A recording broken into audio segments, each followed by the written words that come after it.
General Hospital Spoilers. Laura brings Brenda back. Marco becomes the new heir to Corinthos Empire. Port Charles is about to explode with secrets, returns, and power shifts that will shake every corner of General Hospital. The latest spoilers reveal that Laura Spencer makes a stunning move that brings Brenda Barrett back to town, but that's only the beginning. As the Corinthos organization faces a leadership crisis, a new name emerges, Marco Corinthos, the heir no one expected. The ripple effect of these revelations will touch Sonny, Carly, Jason, Dex, Jocelyn, and even Anna as the lines between loyalty and legacy blur beyond repair. This is a long-awaited reckoning, and the most unpredictable chapter of the Corinthos saga yet. 4 months, Port Charles has been uneasy. Sonny's behavior has been erratic ever since his medication was tampered with. Jason has been trying to restore order while keeping Sonny's enemies at bay.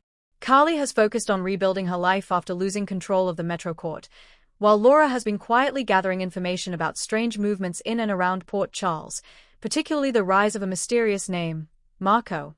At first, Marco appeared as a whisper on the docks, a young man with quiet confidence, a sharp suit, and the kind of charisma that reminded old-timers of Sonny in his prime. But no one knew exactly who he was, until Laura connected the dots. While going through old WSB records related to Helena Cassadine's final years, Laura discovered a sealed file marked Project Serpent. Inside were photographs, birth certificates, and DNA samples. One of them matched Sonny Corinthos. But it wasn't Sonny's DNA alone that caught her attention. The file referenced another individual, a child born out of a hidden surrogate program connected to the Balkans criminal network. The name attached to the child, Marco Barrett Corinthos. Laura froze. Barrett. Corinthos. The connection screamed one name, Brenda. Laura knew she couldn't bring this information to Sonny directly. His paranoia and fractured state could make him lash out, and she feared what would happen if he believed someone had hidden a child from him. So she did what only a mayor and a motherly force like Laura Spencer could do. She tracked down Brenda Barrett. It wasn't easy. Brenda had vanished from the public eye years ago, supposedly living in Italy under another name. Laura reached out to old contacts, including Robert Scorpio, who reluctantly admitted that he had seen Brenda years ago during an undercover operation in Venice. After weeks of chasing dead ends, Laura finally found her, in a monastery near the Amalfi Coast, living quietly, surrounded by children she helped care for. Brenda's once glamorous life was replaced with simplicity, peace, and a haunting sadness. When Laura arrived, Brenda looked at her with tearful recognition. Laura Spencer. If you've come all this way, it can't be good news. Over warm tea and heavy silence, Brenda finally broke. She confessed everything. Years ago, after leaving Sonny for good, she discovered she was pregnant. Terrified and emotionally destroyed, she sought safety overseas. But when her son was born, he was taken, stolen by the Balkans men, who wanted to use him as leverage against Sonny. Brenda had searched endlessly, but the trail went cold. She was told the baby died. She grieved, withdrew, and eventually accepted a quiet life of anonymity. Laura showed her the WSB file, trembling. Brenda, your son didn't die. He's alive. His name is Marco. Brenda's cup shattered in her hand. Back in Port Charles, Marco was already building a reputation. Working under the guise of a legitimate shipping broker, he had quietly begun buying up waterfront property, some of it previously owned by Sonny. He was charming but ruthless, and his loyalty seemed unshakable, except to one unknown benefactor he occasionally called mother. That was the clue Laura needed. Brenda's son had been alive all along, and now he was the silent force dismantling Sonny's empire. But Marco didn't see himself as a villain. In his eyes, he was restoring what had been taken from him. Raised by a network loyal to the Balkan, he had been trained to hate Sonny Corinthos, believing that his father abandoned him and caused his mother's suffering. Now, with Sonny distracted and vulnerable, Marco had positioned himself as the new power on the docks. And the irony? Many in Port Charles didn't even realize they were working for a Corinthos. Laura knew time was running out. She brought Brenda back quietly, sneaking her into Port Charles through a private jet under a false name. When Brenda stepped into her old penthouse, she was flooded with memories. The passion, the heartbreak, the endless cycle of love and loss with Sonny.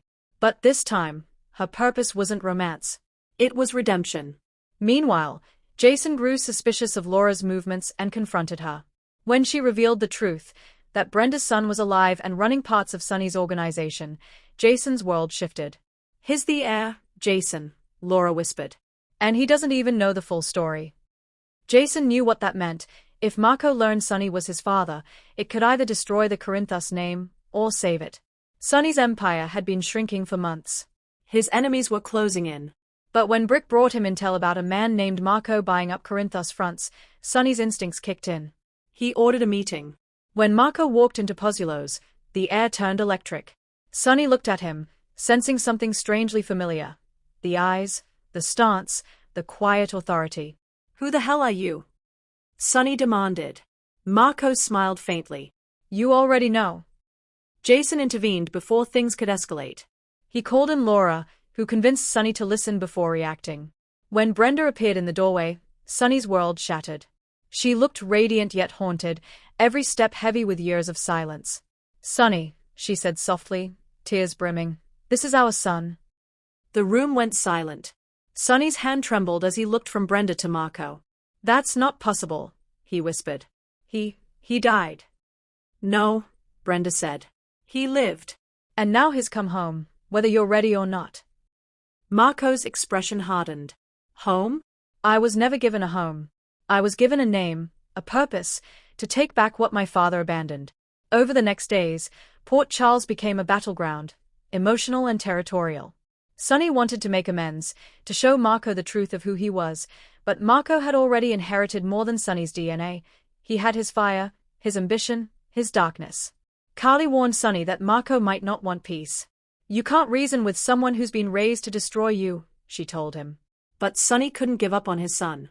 Brenda, torn between guilt and hope, pleaded with Marco to listen. "I lost you once. Don't make me lose you again." Marco, though, was focused.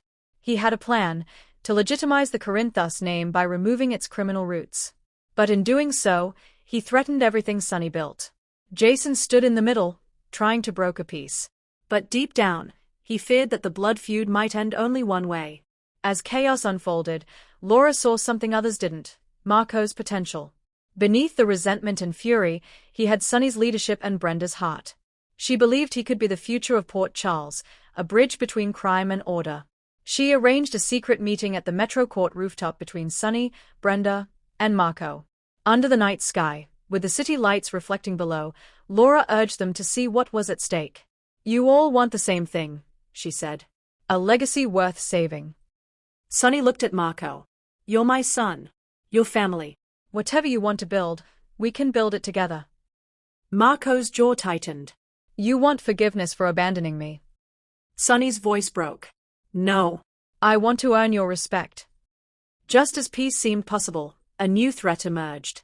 Valentin Cassadine, seeing opportunity in the Corinthos turmoil, had been funding Marco's rise from behind the scenes, manipulating him to weaken Sonny's hold on Port Charles. When Marco learned the truth, he felt betrayed again. "I was never free," he said bitterly to Brenda. "Every time I think I'm in control, someone's pulling the strings." Brenda held his face, whispering, "Then take control. Not as your father's son, not as the Balkans' weapon, but as Marco Corinthos." In a shocking twist, Marco went public. During a press conference organized by Laura and the PCPD, he announced his identity as Marco Barrett Corinthos, son of Brenda Barrett and Sonny Corinthos. The city erupted.